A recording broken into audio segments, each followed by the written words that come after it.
Okay, Assalamualaikum and very good morning to all students Form 5 Science. Okay, Form 5 Science, selamat datang. So, hari ini kita akan sambung balik. Okay, bab ini. Tapi bab ini untuk yang 4.2 iaitu faktor yang mempengaruhi kadar tindak balas. Okay, yang ini dia banyak lebih kepada eksperimen. So, nanti naik kita bila dah sekolah kita akan pulun dengan eksperimen. Okay, that's why kenapa cikgu ajar dia agak laju sikit. Speed macam gear 5 kan. Speed laju sikit sebab kita nak kejar nanti naik saja cuti, kita nak buat eksperimen. Okay, so 4.2 faktor yang mempengaruhi kadar tindak balas. Okay, latihan yang semalam okey ke Hisham? Okey ke Oh, Haziq? saya Okey okey, ya? cuma tinggal graf tu saya belum buat. Pembetulan graf. Okey, so nanti tengok buat point tu mesti betul. Plot kena betul baru dapat graf yang cantik. Okey, so di sini ada 5 faktor yang mempengaruhi kadar tindak balas. So kamu buat nota kamu cantik macam ni. Ni nota ini je. Okey, so jom kita tengok satu persatu. Okey, yang pertama ialah suhu. Okey, suhu untuk kadar tindak balas. So, suhu bahan tindak balas mempengaruhi sesuatu tindak balas. Okey, kemudian kehadiran mangkin, kepekatan bahan tindak balas, saiz bahan tindak balas dan tekanan. Okey, tekanan ni hanya melibatkan gas saja. So, kita pergi satu persatu dan cuba untuk fahamkan. Okey, yang pertama, suhu. Okey, faktor suhu. Apabila suhu bahan, okey, suhu bahan, ingat tak semalam kita belajar, okey, bahan untuk tindak balas itu, okey, bahan untuk tindak balas itu, okey, dia akan semakin decrease, dia semakin berkurang. So, suhu bahan tindak balas akan makin berkurang. So, apabila yang di sini pula faktor yang pertama iaitu suhu. Suhu bahan tindak balas. Okey, bila suhu bahan tindak balas itu meningkat, maka kadar tindak balas pun meningkat. So, dekat sini cikgu tulis suhu meningkat. So, kadar tindak balas meningkat. Ini nota. Ini nama nota. Kamu faham apa yang kamu buat. Okay, kemudian yang seterusnya iaitu mangkin. Okay, untuk faktor mangkin, kalaulah mangkin tu digunakan, maka kadar tindak balas akan meningkat. So, maksudnya ada mangkin, okay, mangkin akan meningkatkan kadar tindak balas. Apa itu mangkin, Syam? Syam tahu tak mangkin tu Itu apa? saya nak tanya.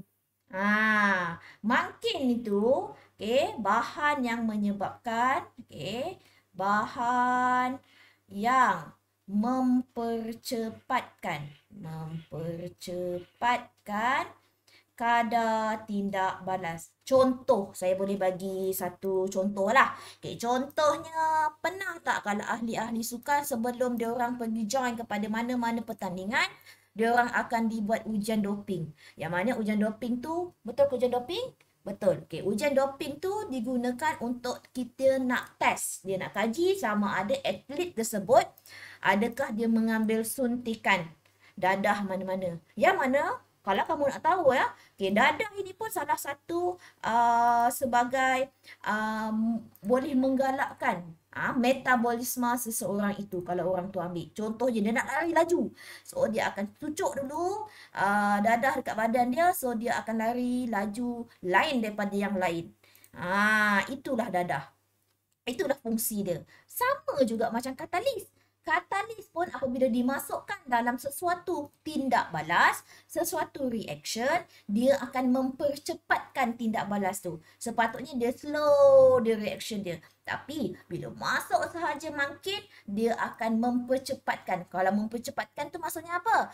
It take shorter time to react. Dia akan mengambil masa yang singkat sahaja untuk bertindak balas. Okey. So, kemudian, okey, yang itu mungkin faham ya. Okey, mungkin. So, ini adalah first time kamu dengar mungkin ke? Saya rasa dulu ada juga perkataan mungkin ni. Okey, kemudian kepekatan. Okey, bila kepekatan bahan ya, bukan hasil. Bahan. Suhu tadi pun bahan. Okey, kepekatan bahan tindak balas itu meningkat, maka kadar tindak balas pun meningkat. So, dekat sini kamu tulis kepekatan iaitu concentration akan meningkat. Okey, cikgu, English cikgu. Kami belajar bahasa Melayu cikgu. Okey, baiklah.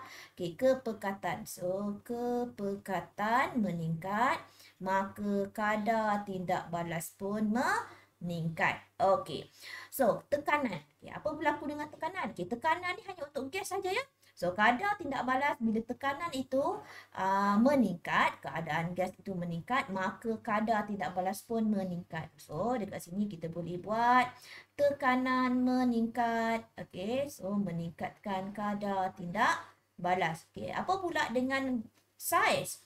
So, saiz bahan tindak balas bentuk pepejal berbentuk pepejal berkurang, kadar tindak balas dia akan meningkat. So that's mean untuk saiz ini pula, apa yang boleh saya bagi kesimpulan dekat sini bahawa apabila kalau kamu gunakan saiz dia, contohnya ada satu garam halus, satu lagi garam kasar. Garam kasar yang betul besar-besar tu. Kita larutkan dalam dua keadaan.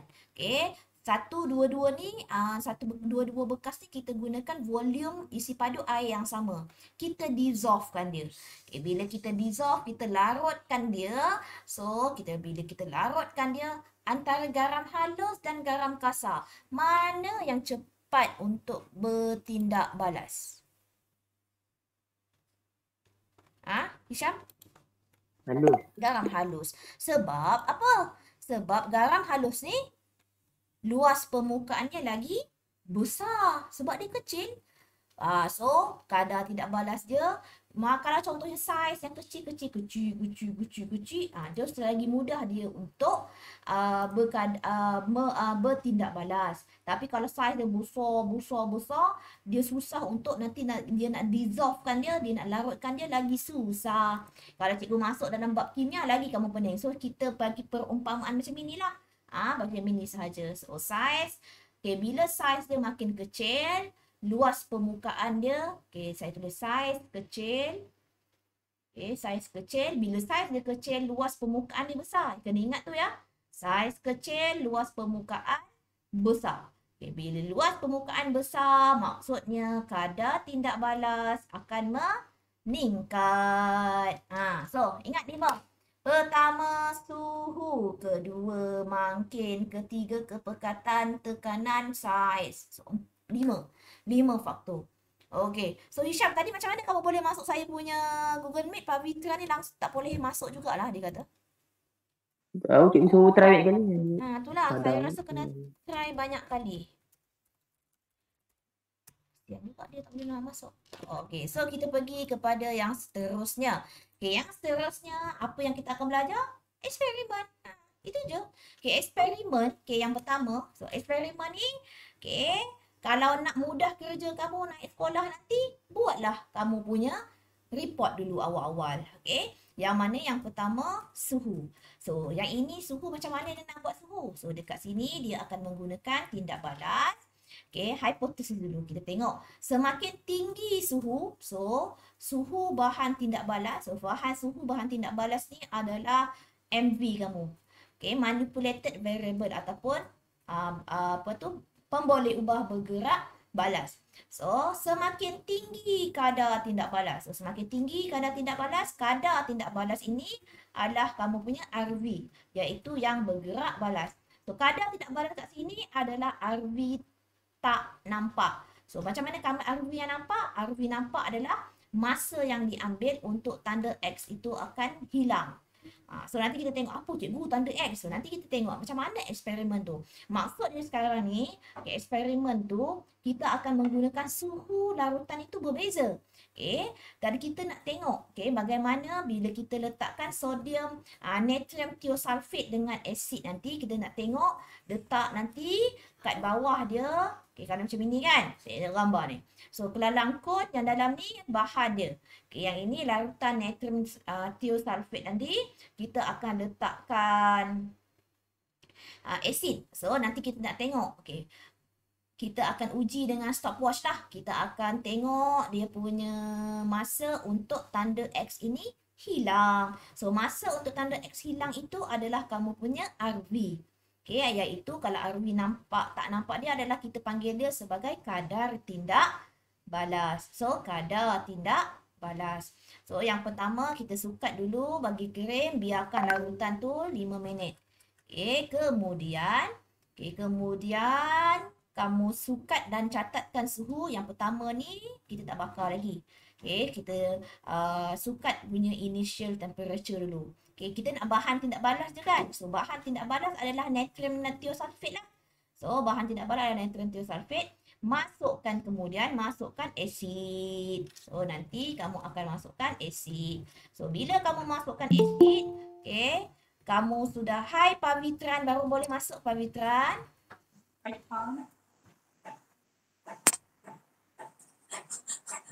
Mungkin line pavitran tak berapa elok agaknya.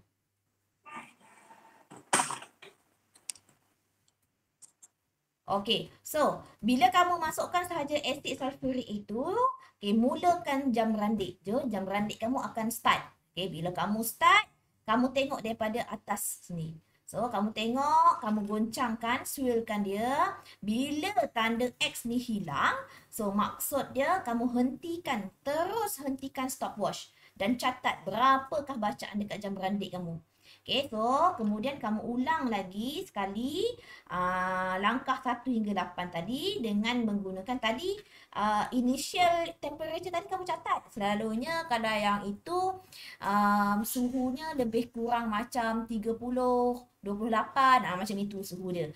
So kita ulang dengan suhu 35, 40, 45 dan 50. Macam mana kita nak buat? So larutan yang natrium tiosulfate ni bahan kan. So sebab itu cikgu kata suhu untuk bahan tindak balas ini kita akan ubah-ubah. Okey, kita akan ubah-ubah. So, maksudnya yang kedua kita ambil 35. Macam mana cikgu nak dapatkan 35? Kita heatkan dia. Kita panaskan dia sehingga termometer ini bersuhu 35. Kemudian baru kamu masukkan asid, startkan stopwatch. Okey, kemudian ulang balik, kamu tengok start stopwatch, kamu tengok bila berapa masa yang diambil untuk tanda X itu hilang. So, kamu catatkanlah suhu bilik sehinggalah kamu ulang lagi, basuh balik, buat pula 40. Dah buat tindak balas, dah panaskan, masukkan asid, catatkan suhu, buang balik, buatkan 45 sehinggalah 50. Okey, kemudian kamu akan ambil buatkan untuk 1 over masa. So, contohnya dekat sini masa dia ambil 30 saat. So, 30 saat kat sini kamu bahagilah 1 over 30. So, ini pun sama. 1 over berapa. Sepatutnya suhu ini akan semakin cepat masa diambil untuk tanda X itu hilang. Tak mungkin dah 30. Mungkin dekat sini mungkin dalam masa mungkin 60 minit. 60 minit lah penuh, 60 saat.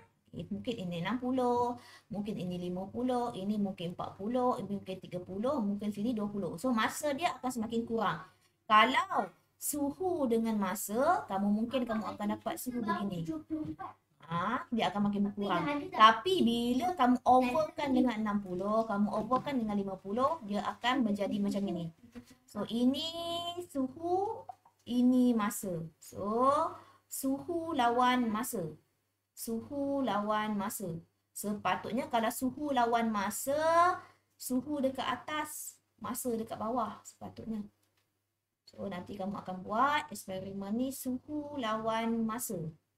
Dengan suhu lawan 1 over masa. So, nanti kamu akan buat graf ni. So, sekali lagi Hisham, kita jumpa graf. Nanti kita akan tengok. Yang ini pula untuk mengkaji kepekatan. Kepekatan ni itu yang kamu akan ubah-ubah. Kepekatan itu yang kamu ubah. Tadi kamu dah belajar kalau semakin tinggi kepekatan, so kadar tindak balas pun akan semakin meningkat. Sama juga dekat sini, kita nak tengok tanda X itu akan hilang. So, apa yang kamu malarkan kat sini, kamu akan gunakan isi padu natrium tiosulfate dan ataupun kepekatan dan isi padu asid sulfurik yang sama. So, benda yang sama lagi tapi kamu menggunakan kepekatan bahan. Bahan kita apa? Natrium tiosulfate. So, bahan kita gunakan benda yang berbeza. kepekatan yang berbeza. Okey. So nanti kamu buatlah macam tadi juga. So nanti kamu buatkan larutan tiosulfat yang pertama kamu guna 0.20 molar. Okey, kemudian kamu letakkan pada tanda X, masukkan asid. Okey, lepas masuk je asid, kamu startkan stopwatch. Okey, jangan lupa ni goncangkan sikit. Okey, goncangkan sikit. Kemudian kamu tengok stop stopwatch bila tanda X ini akan hilang. Lepas tu kamu buang bahan tersebut, kamu ulang lagi sekali dengan menggunakan kepekatan yang berbeza. So nanti kamu akan dapati sepatutnya lah. Okey, sepatutnya nanti kamu akan dapat graf kepekatan lawan masa. Okey, kepekatan lawan masa nanti kamu akan dapat semakin meningkat lah. Okey, akan semakin meningkat. Maksudnya masa yang diambil akan semakin cepat habis. So maksudnya kalau ini 60 saat, ini akan jadi 20 saat. Okey. So 1 bahagikan dengan masa. Okey. Kemudian kamu juga akan buat untuk bahan kesan saiz tidak balas. So, saiz tidak balas ini di sini kita akan menggunakan saiz mama. Okey. Dan masa yang diambil kita akan tengok. Okey, kita akan tengok saiz mama ni ikutlah. Okey, satu tu mozek tu kamu ambil yang mozek, kamu pecahkan. Satu saiz kecil, satu tu lain saiz yang besar. So, kamu tidak balaskan dengan asid hidroklorik. Macam mana nak buat eksperimen ni? So, yang ini best sikit. Kita terbalikkan biuret. Okey, kita terbalikkan biuret di sini. Okey, kemudian perhati dan catatkan bahan record V. Okey, ni berapa? Dia punya isi padu sini berapa? So, nanti isi padu sini berapa? Kemudian nanti dekat kelalang kon. Okey, dekat kelalang kon kamu tambahkan masukkan asid. Kemudian bila yang ini delivery tube ni mesti connect terus ya. Okey, kemudian kamu tutup. Bila dah masuk saja ketulan mama, terus tutup. Dan kamu goncangkan, startkan stopwatch kamu. Okey, startkan kamu punya bacaan jam randik. Kamu kena tengok berapa dia punya isi padu dekat sini. So, dekat sini masa yang diambil untuk mengumpul 30. So, bila bacaan biuret dekat sini 30, kamu stopkan stopwatch kamu. Bila kamu bacaan kat biuret ni 30, kamu stopkan stopwatch kamu. Okey, kemudian kamu catatlah berapa masa yang kamu ambil untuk ketulan mama yang besar-besar tadi. Ulang balik eksperimen tadi, kamu gantikan ketulan mama yang besar, tukar kepada marmar yang kecil. Catat lagi suhu. Okey, kemudian eksperimen yang seterusnya, banyak eksperimen ni. Best juga buat ni. Okey, kehadiran mangkin. Okey, tadi kamu tahu bahawa kalau mangkin tu hadir, maka kadar tindak balas pun akan meningkat. So, sekarang ni kita gunakan mangkin apa? Kalau kat sini dia guna mangkin namanya cuprum 2 sulfate. Okey, dia nak tindak balaskan yang macam tadi juga, zinc dengan asid hidroklorik. So, nanti kamu akan dapatkan sama juga kamu isikan air kat dalam ni sehingga tanda V ni, okey, tanda kosong lah. Okey, yang ini kosong maksudnya dah full 50 cm padu, kat sini full. Kemudian kamu sukatkan asid dengan ketulan zinc. Okey, yang tadi kita guna mama. Sekarang kita gunakan zinc. Okey, bila kita gunakan zinc dekat sini, so dah masuk zinc ke dalam kamu punya asid, tutup ini cepat-cepat, startkan stopwatch. Okey. Kemudian sampai macam tadi juga, sampai yang ini bernilai 30, stopkan stopwatch kamu. So, catat berapa masa. Lepas tu kamu ulang balik eksperimen ni dengan ketulan zinc dengan asid tadi, kamu tambahkan lagi dengan mangkin. Iaitu mangkin yang kamu gunakan adalah larutan cuprum 2 sulfate. Masukkan. Okey, macam tadi juga, ulang lagi sekali, tutupkan. Jangan lupa ini isi dulu penuh. Isikan penuh dulu. So, kemudian barulah kamu masukkan asid dengan ketulan zinc dan larutan cuprum 2 sulfate tadi.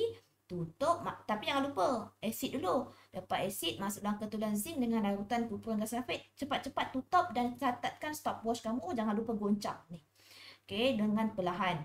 Okey, kemudian kamu akan tengok sini sehingga isi padu dia 30. Lepas tu stopkan kamu punya stopwatch. Okey, stopkan kamu punya stopwatch. Okey, itu sahaja eksperimennya. So dekat sini apa yang dia nak kata adalah tekanan. Okey, tekanan pun akan mempengaruhi kadar tindak balas. Dia kata dekat sini. Tapi dalam keadaan gas sahaja. Okey, dalam keadaan gas sahaja. Sebelalunya kalau tekanan itu meningkat, kadar tindak balas pun akan meningkat. Okey, nanti kita akan tengok dalam industri apa yang menggunakan tekanan. Okey, dah. Itu saja. Tu je yang belajar.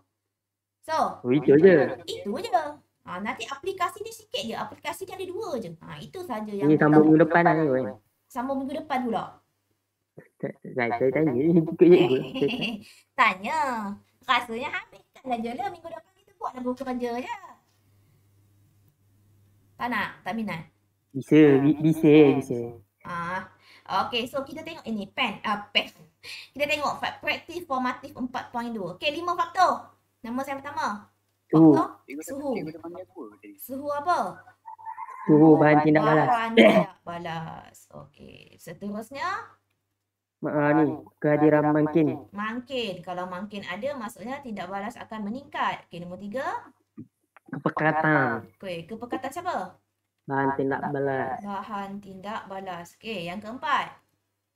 Tekanan. Tindak balas. Tekanan. Okay, satu lagi. Size siapa? Bahan tindak balas. Tindak balas. Okay, so nombor 2. Lengkapkan. Haziq. Haziq. Semakin suhu bahan tidak balas, semakin tinggi kadar tidak balas. Semakin Haziq. Ya Allah, dah ni. Haziq, tidur ke? Semakin meningkat. Semakin meningkat, semakin tinggi, Zik. Semakin tinggi suhu bahan tindak balas, semakin tinggi kadar tindak balas. Haziq lagi sekali. Semakin kepekatan, semakin tinggi kadar tindak balas. Semakin Zik, semakin tinggi kepekatan. Okey, nombor C, kau janganlah tutup mic. C, semakin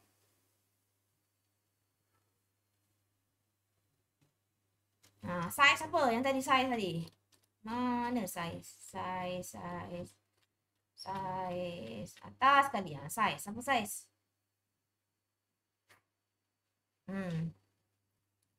Semakin kecil size. Betul tak? Kecil boleh kecil. Berkurang boleh. Berkurang boleh. Kecil ke berkurang? Ikut lah. Kecil ke berkurang? Semakin berkurang. Kecil boleh. Semakin Sebab kurang lah ataupun size kecil. Ya betul. Semakin kurang saiz tidak balas, semakin tinggi kadar tindak. Okey. Nyatakan satu faktor yang mempengaruhi kadar tindak balas bagi tindak balas yang melibatkan bahan tindak balas berkeadaan gas. Ini apa? Keadaan gas je. Faktor apa tadi? Faktor tekanan. Ya, betul. Faktor tekanan. Ya, itu je lah. So, kita tengok buku kerja kejap. Tak payahlah kita sambung ini je lah. Sampai terus kepada buku kerja. So, yang ini adalah aplikasi konsep. So, aplikasinya sikit je. Tak banyak. Sikit je. Cikgu janji. Sikit je. Okay, macam mana konsep kadar tindak balas yang kita gunakan dalam kehidupan seharian dia. Okay, selalunya lah kan. Kalau kamu guna peti sejuk ni, kalau kamu guna masukkan bahan, mesti dia akan turunkan suhu bahan-bahan dekat dalam peti sejuk, betul?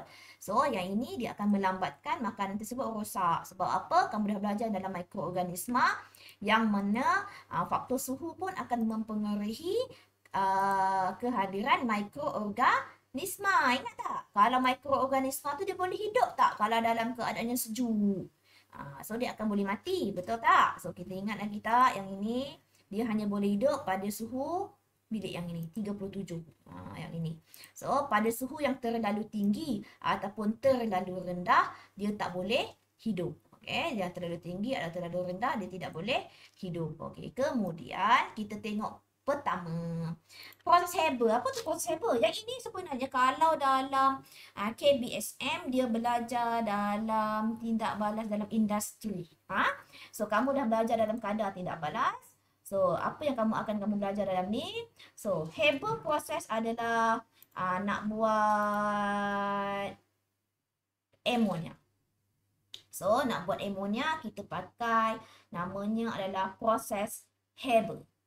Okay, proses Haber. So, kenapa cikgu hari ni cikgu gabungkan sahaja kelas? Sebab hari Isnin nanti cikgu dah tak boleh buat kelas. Cikgu ada kelas tambahan form 5. Boleh? Kita combine hari ni. Boleh ya? Boleh. So, Senin tu tak ada apa lah, Mi. apa dia? Senin tu tak ada apa-apa Senin lah. tu tak ada apa. Kamu hanya buatkan buku kerja dengan buku teks lah. Latihan. Itu sahaja. Okay. So, proses Haber nanti, okay, untuk dalam proses Haber, bila gas nitrogen kamu campurkan dengan gas hidrogen. So, gas nitrogen tindak balaskan dengan gas hidrogen, kamu akan dapat gas ammonia. Okay, mana suhu yang ini penting ya. Yang cikgu highlightkan ni penting. Yang pertama, kamu kena tahu suhu dia. Suhu dia mesti antara 450 hingga 550. Tekanan yang kamu gunakan adalah 200 atm. Okay, so yang ini formula ni kamu kena ingat. So, kalau untuk sign, kamu selalu ingat je perkataannya je.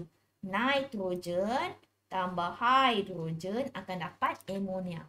Okay, so ini adalah proses dia. Macam mana? So, macam mana kat sini digunakan gas nitrogen dengan gas hidrogen. Dia tak cakap ke katalis yang diguna? Ya, saya tertinggal. So, makin yang digunakan dekat sini adalah serbuk iron ataupun serbuk ferrum. Okay, untuk apa?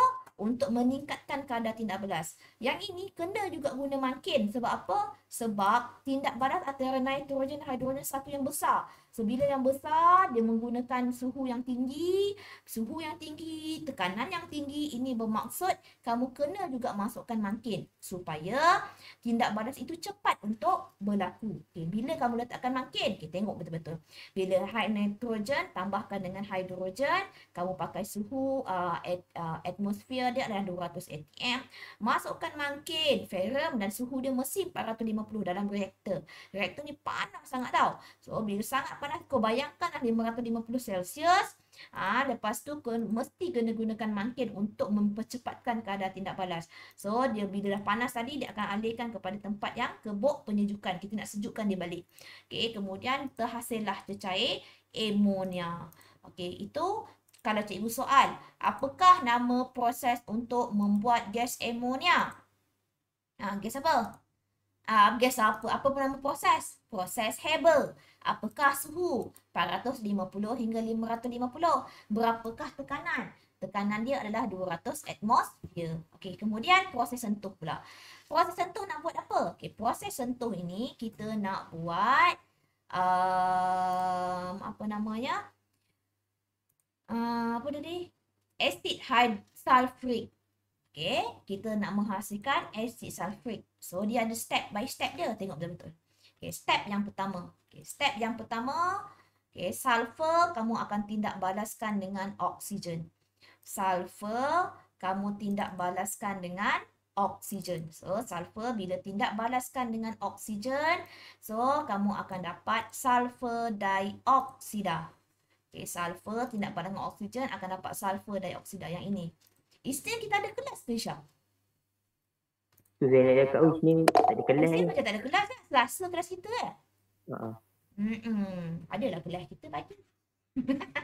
Tak apa, yang kelas pagi tu kita cek buku kerja je. Okay, sulfur tambahkan dengan oksigen akan dapat sulfur dioksida. Okay, kemudian step yang kedua. Okay, step yang kedua. Sulfur dioksida tadi, sulfur dioksida tadi, kita tindak balaskan dengan oksigen balik. Okay, dekat sini kamu kena tengok betul-betul. Suhu yang kamu gunakan. Tadi macam Haber proses 450 hingga 550. Tapi nak menghasilkan asid sulfurik, suhu dia adalah 450 je. Tekanannya 1 atm je. Tapi kalau macam gas ammonia tadi 200 atmosfer. Kamu hanya menggunakan 200 atmosfer sahaja. Okay. Kemudian makin. Di sini pun ada pakai makin. Nama makin dia adalah vanadium 5 oksida. Macam tadi kita gunakan makin serbuk besi. Serbuk besi ataupun serbuk ferrum. Okay, dekat sini bila tidak balas antara sulfur dioksida yang ini Yang tadi mula-mula sulfur tambah dengan oksigen akan jadi sulfur dioksida. Sulfur dioksida tadi nanti dia akan campur dengan udara, oksigen. So, sulfur dioksida yang tadi tindak balas lagi dengan oksigen, dia akan dapat sulfur trioksida.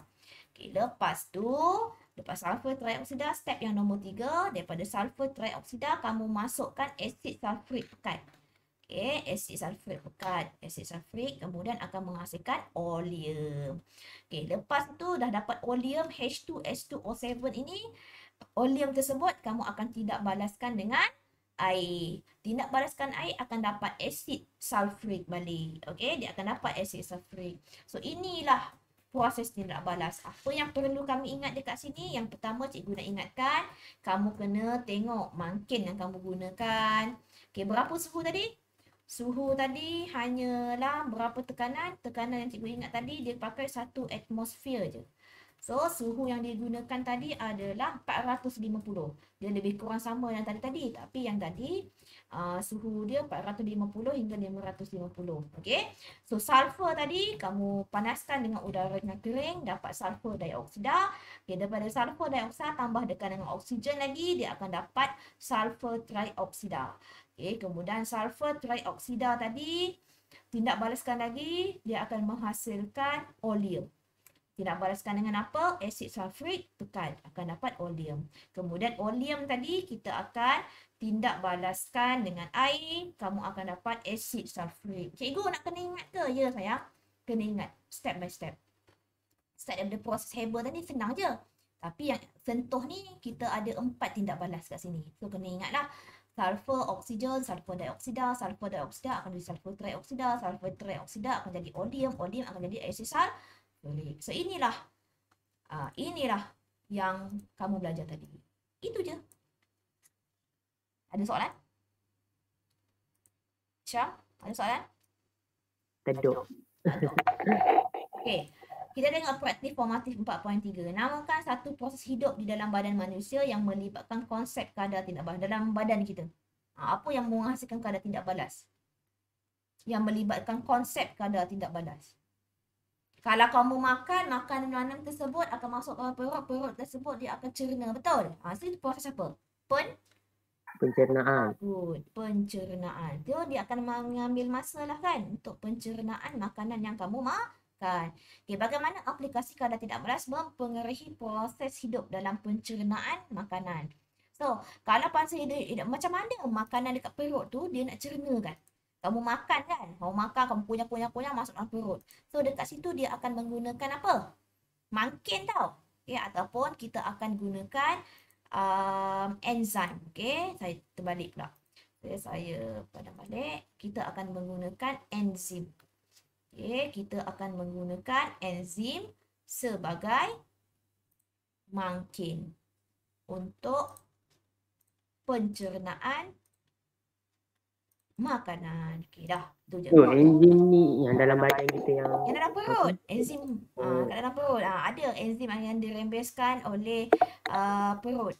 Ada. Kan belajar kan? Sains. Ada belajar kan? Sains tingkatan 3. Ada belajar kan? ada kot. Ada kot. Okey. So nyatakan faktor-faktor yang ini je lah.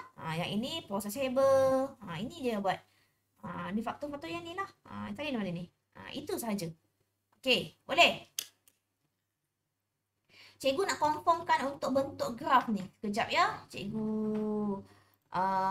nak confirmkan bentuk graf ni. Kejap. Saya ada recording. Okey. So, kalau tadi kepekatan lawan masa, maksudnya kepekatan kamu adalah sebelah paksi Y. Masa kamu adalah paksi X. Okey. So, kepekatan kamu paksi X ni masa. So, nanti kalau lawan 1 over masa, so kepekatan kamu kat sini 1 over time ni kat sini. Okey. So, sama juga yang macam tadi ya. So, yang tadi tu cikgu kata apa? Dia kata suhu lawan masa. So, suhu paksi Y lawan masa, maksudnya masa itu adalah paksi X. Okey. Boleh? Jom tengok buku kerja sekejap. Okay, kita tengok buku kerja. Buku surat berapa, Syah? So saya go through saja sebabnya nanti kalau saya tunjukkan nanti tak ada kerja dah pula nanti ya tak? Okay, nanti tengok buku kerja. Alamak, mana pula cikgu punya buku kerja ni. Tes 1 2 3 tes 1 2 Cikgu itu 3 dia dah mula dah kelas. tes. Okay, sekejap ya cikgu itu dia.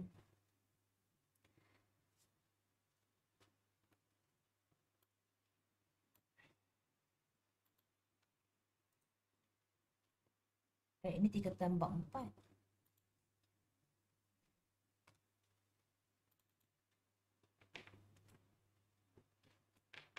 Okay, saya stop dulu ya recording ni. Nanti kejap. Saya stop lagi. Okay, sekejap ya. Bab 4. Okay, tengok buku kerja. Okay, tengok buku kerja. Okay, ini semalam ya. Okay, so faktor ini kamu boleh buat sendiri. Okay, ini boleh buat sendiri dan aplikasi pun boleh buat sendiri. Okay, so nanti kita akan masuk kepada praktis pengukuhan ni untuk kita jawab hari Selasa. Okay, hari Selasa kita jumpa ya. Kita buat ini. Selasa kelas kan? Ya, yang latihan ni buat sekali ke? Buat waktu kelas ke buat sendiri dulu? Kamu nak buat sendiri pun dulu pun boleh. Nanti kita semak. Ya, kamu kena buat sendiri lah. Baru kita akan semak. Sebabnya banyak juga ni. Kalau tengok kepada buku teks ini. Sekejap ya. Saya showkan dekat kamu. Saya stopkan presenting yang ini. Saya pergi kepada buku kerja. Mana buku kerja saya? So, ini. Okay, ini.